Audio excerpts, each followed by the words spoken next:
নমস্কার, Pinki kitchen and ব্লগে আপনাদেরকে স্বাগতম। আজকে আপনাদের সঙ্গে ডিমের ভাপা কারির একটি রেসিপি নিয়ে আমি হাজির হয়েছি।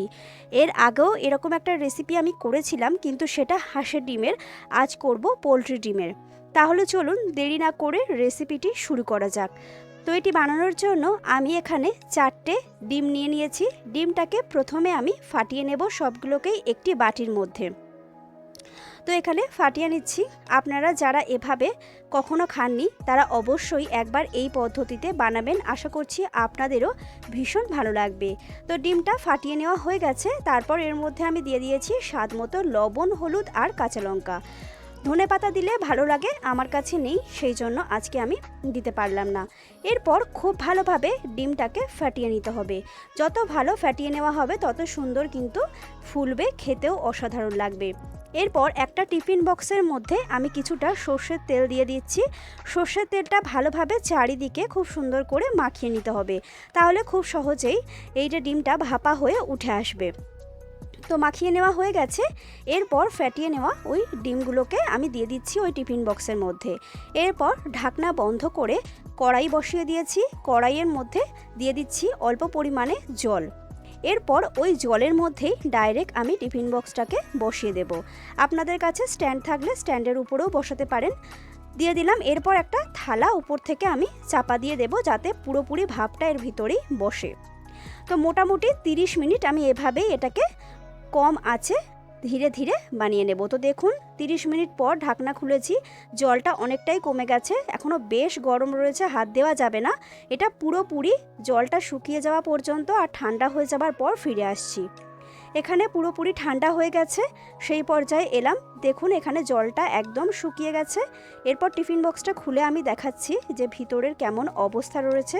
খুব টাইট হয়ে গেছে ভিতরটা, যেহেতু এটা ভাপতে দেওয়া ছিল। খুব সুন্দরভাবে এটা রেডি হয়ে গেছে, তবে কাঁচা লঙ্কাগুলো এক জায়গায় হয়ে গেছে। এরপর একটা থালার উপর একটু উপর করে হালকা প্রেসার দিলেই কিন্তু বেরিয়ে আসবে। এরপর আমি ছুরির সাহায্যে এটাকে পিস পিস করে কেটে নিচ্ছি। আপনারা ছোট বড় যেমন ইচ্ছা সেই রকমভাবেই কেটে নিতে পারেন। আমি একটু ছোট ছোট টুকরো করে কেটে নিচ্ছি। আমি 4টে ডিমের করেছি, তার জন্য এটা অল্প হয়েছে। আপনারা যদি বেশি পরিমাণে করতে চান তাহলে ডিমের পরিমাণটা আরও বাড়াতে পারেন। তো এখানে দেখুন আমি চৌকো চৌকো করে কেটে নেওয়ার চেষ্টা করছি। ছোট বড় নানা রকম হবে, যেহেতু সাইডের টুকরোগুলো একটু ছোট হবে। তো আপনাদেরকে তুলে আমি একটা দেখাচ্ছি যে এটা কেমন হয়েছে। দেখুন এটা কিন্তু অসাধারণ হয়েছে, যথেষ্ট চওড়া রয়েছে, এটা খেতে অসাধারণ লাগবে। এরপর সবগুলোকে আমি একটু ছাড়িয়ে নেব। এরপর এগুলোকে ভেজে নেওয়ার পালা। তো দেখুন দুর্দান্ত হয়েছে আর খুব সফট হয়েছে, আর সুন্দরভাবে এটা রেডিও হয়ে গেছে, একটুও কাঁচা ভাব এর মধ্যে নেই। এরপর আমি কড়াই বসিয়ে দিচ্ছি, আর কড়াইয়ের মধ্যে দিয়ে দিয়েছি কিছুটা পরিমাণে সর্ষের তেল। তেলটা খুব ভালো মতো গরম করে নিতে হবে। তারপর একে একে তেলের মধ্যে ছেড়ে দিচ্ছি ওই ভাপিয়ে নেওয়া ডিমের টুকরোগুলোকে। এভাবে আপনারা অবশ্যই ডিম দিয়ে বাড়িতে এই পনিরের রেসিপিটি ট্রাই করতে পারেন। এটা খেতে অসাধারণ লাগে। যারা খেয়েছেন তারা অবশ্যই জানবেন, আর যারা খাননি তারা অবশ্যই একবার বাড়িতে ট্রাই করবেন। একটা পিঠ হয়ে গেছে, তার জন্য আমি উল্টে দিচ্ছি। এভাবে উল্টে পাল্টে দুটো পিঠকেই খুব সুন্দরভাবে হালকা ব্রাউন কালার করে ভেজে নেব। অতিরিক্ত ভাজতে যাবেন না, তাহলে খুবই শক্ত হয়ে যাবে, সেক্ষেত্রে খাওয়ার সময় একদমই ভালো লাগবে না। তাই হালকা একটা কালার চলে এলেই আপনারা কিন্তু এগুলোকে নামিয়ে নেবেন। যেহেতু এটা ভাপতে দেওয়া ছিল, সেক্ষেত্রে অনেকটাই কিন্তু ভিতর থেকে রেডি হয়েই আছে, জাস্ট একটু হালকা করে ভেজে নিলে হয়ে যাবে। তো ভেজে নেওয়া হয়ে গেছে, আর দেখুন কত সুন্দর ফুলে গেছে। এরপর আমি তেল ঝরিয়ে একে একে তেল থেকে এগুলোকে নামিয়ে নেব। তারপর ওই তেলের মধ্যেই আমি এখানে একটু বড় সাইজ করে আলু কেটে নিয়েছি, সেই আলুগুলোকে দিয়ে দিলাম। আলুটাকে প্রথমে তেলের মধ্যে একটু নাড়াচাড়া করে নেব কয়েক সেকেন্ড। তারপর এর মধ্যে দিয়ে দেব লবণ এবং হলুদ। লবণ দিয়ে ভাজলে আলুর ভিতরে পর্যাপ্ত পরিমাণে লবণটা ঢুকবে, তাহলে খেতে অসাধারণ লাগবে। তো হালকা ব্রাউন কালার আসা পর্যন্ত আলুটাকে এভাবেই নাড়াচাড়া করে আমি ভেজে নেব। তো প্রথমে একটু নাড়াচাড়া করে নিচ্ছি। দেখুন এখানে ভাজা হয়ে গেছে, মোটামুটি 2 মিনিট সময় লেগেছে আলুগুলো আমার ভাজা হতে। তো তেল ঝরিয়ে তেল থেকে একে একে আলুগুলোকে এরপর আমি নামিয়ে নেব। তারপর ওই তেলের মধ্যে আর কোনো তেল আমি ব্যবহার করব না, ওই তেলেই ফোড়ন দিয়ে দিলাম। এখানে একটা শুকনো লঙ্কা, একটা বড় সাইজের তেজপাতাকে 2 টুকরো করে দিয়ে দিলাম, আর এখানে দিয়ে দিচ্ছি আমি কিছুটা পরিমাণে গোটা জিরে। এরপর ফোড়নটাকে একটু নাড়াচাড়া করে হালকা ভেজে নেব, যাতে ফোড়নের ফ্লেভারটা খুব ভালোভাবে বেরিয়ে আসে। তারপর দিয়ে দিচ্ছি এখানে পেঁয়াজ কুচি। আমি দুটো মাঝারি সাইজের পেঁয়াজকে কুচিয়ে নিয়েছি, সেটাকেই দিয়ে দিলাম। এরপর পেঁয়াজটাকে হালকা করে প্রথমে একটু ভেজে নেব। হালকা করে অবশ্যই পেঁয়াজটাকে ভেজে নেওয়া হয়ে গেলে এর মধ্যে দিয়ে দেব আমি আদা এবং রসুন বাটা।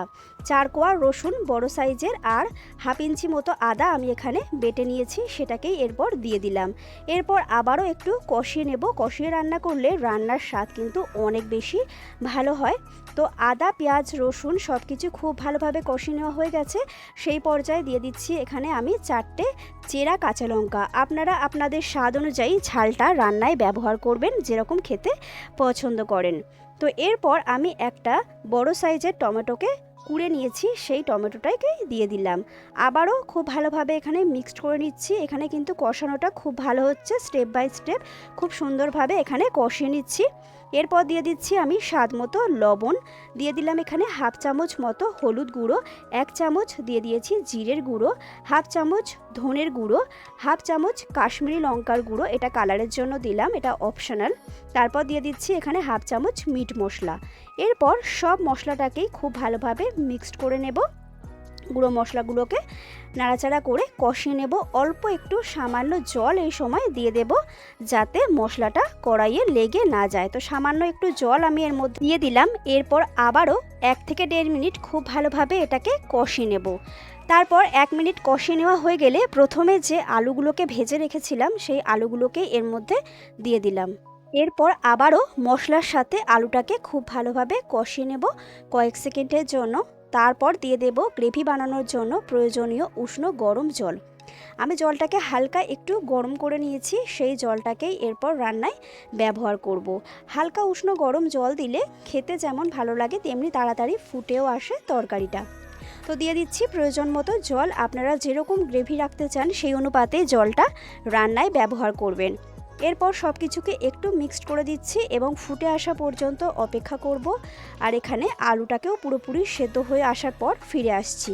তো ফিরে এসেছি। এরপর টেস্টের ব্যালেন্সের জন্য দিয়ে দিচ্ছি সামান্য একটু চিনি। এখানে আলু পুরোপুরি সেদ্ধ হয়ে গেছে, সেই পর্যায়ে ভেজে রাখা ডিমের টুকরোগুলোকে দিয়ে দিলাম, যাতে গ্রেভির মধ্যে একটু খুব ভালোভাবে ফুটে যায়। এরপর 1 থেকে 1.5 মিনিট ফুল হিটে এটাকে ফুটিয়ে নেব, যাতে এই ডিমের টুকরোগুলো খুব ভালোভাবে গ্রেভির সাথে মিশে নরম হয়ে আসে। তো একটু নাড়াচাড়া করে দিয়েছি। এখানে ফিরে আসছি পুরোপুরি রেডি হয়ে যাওয়ার পর। ফিরে এলাম, একদমই রেডি হয়ে গেছে। এরপর দিয়ে দিয়েছি হাফ চামচেরও কম গরম মশলার গুঁড়ো।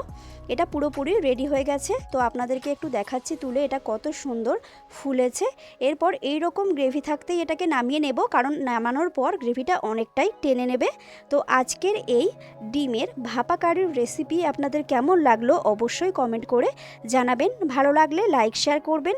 আর আমার চ্যানেলে যারা নতুন তারা অবশ্যই আমার চ্যানেলটিকে সাবস্ক্রাইব করে দিয়ে পাশে থাকবেন। চলুন আজকের মতো টাটা, দেখা হচ্ছে পরের কোনো ভিডিওতে। ততক্ষণ ভালো থাকবেন, সুস্থ থাকবেন আর অবশ্যই একবার এই পদ্ধতিতে বাড়িতে এই রেসিপিটি ট্রাই করবেন।